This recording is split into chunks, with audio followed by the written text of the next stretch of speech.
This is Dr. Reese. I'm your instructor, and I want to talk with you about numeric response questions. During this course, you will take several tests.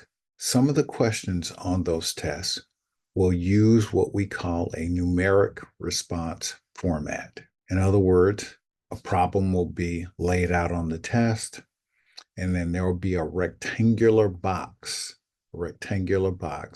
for you to enter an answer.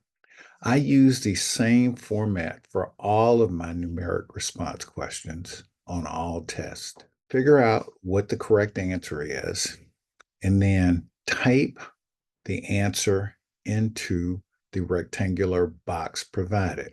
Please type your answer to 2 decimal places.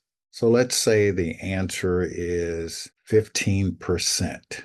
Type in the rectangular box 15 decimal place 00.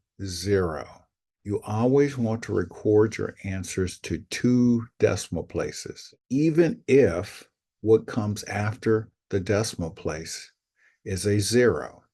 So again, let's say the answer to a question is 15%. You're going to type 15 decimal 00.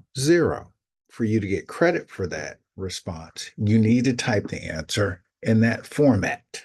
Please note that because of rounding and other issues, sometimes you may come up with an answer that differs just a little bit because of rounding from mine. So I use a margin of error when I'm assessing your answers. So in other words, I set up the test so there is a margin of error for evaluating your answers to determine if they're correct. The margin of error I use is plus or minus 1%. Again, the margin of error I use is plus or minus 1%. So if your answer falls within that margin of error, then your answer will be deemed correct. So again, let's go back to a problem where the correct answer is 15%. If we're using a margin of error of plus or minus 1%, the upper bound for that question would be 15.15. So the upper bound for that answer would be 15.15%. And the lower bound for the question would be 14.85%. Now, the way we determine that is we determine what is 1% of 15. 1% of 15 is 0.15. So to determine the upper bound, we add the 0.15 to the 15, and that gives us 15.15%.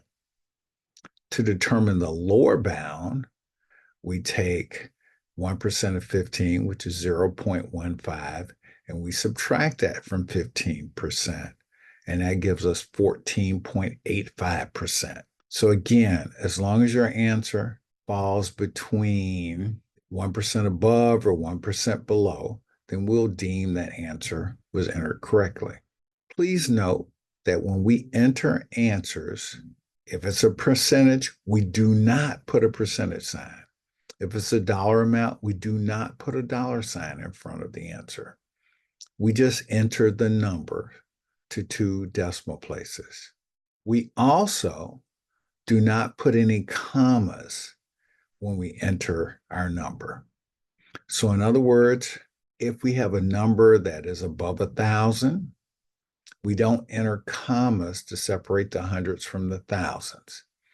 If we have an answer that is above 1,000,000, we do not enter commas to separate the hundreds from the thousands and the thousands from the millions. We just type the number in the box to 2 decimal places.